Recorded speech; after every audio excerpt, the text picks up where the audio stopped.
En 1503, à peine 11 ans après l'arrivée des Espagnols en Amérique, les premiers Noirs d'Afrique foulent le sol du Nouveau Monde. Arrachés de force à leur terre natale, réduits en esclavage, transportés à fond de cale dans les cales de l'histoire, ces premiers captifs vont inaugurer une ère de violence systémique et d'exploitation racialisée qui marquera à jamais les Amériques et Haïti plus que toute autre terre. Haïti est née de cette fracture, mais aussi de cette mémoire. Elle est la fille de l'Afrique et de la lutte. La première république noire, l'unique nation issue d'une révolution d'esclaves victorieuse. Un symbole brûlant de défiance face à l'ordre colonial.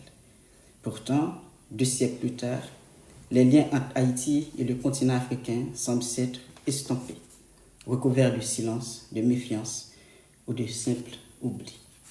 Aujourd'hui, alors que le pays traverse l'une des crises les plus profondes de son histoire contemporaine, sociale, politique, morale, économique, l'idée d'un retour vers l'Afrique n'a jamais été aussi urgente, ni aussi porteuse d'espoir.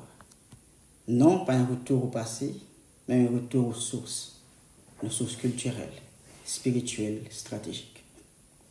Pourquoi Haïti ne forcerait-elle pas ses relations diplomatiques, économiques et culturelles avec des pays comme le Sénégal, le Ghana, le Nigeria, le Rwanda, la République démocratique du Congo, pour ne citer que cela?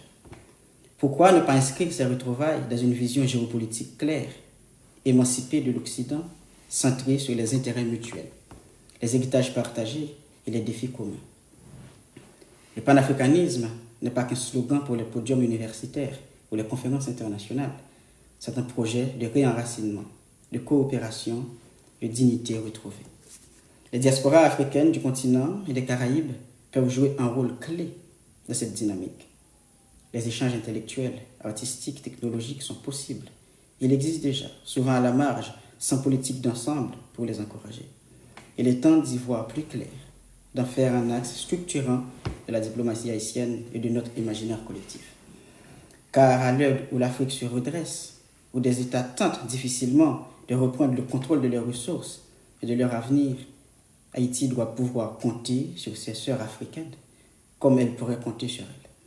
Notre histoire n'a pas commencé en 1804, elle a commencé en 1503, sur les chaînes d'un bateau négrier, mais elle peut aujourd'hui s'écrire autrement.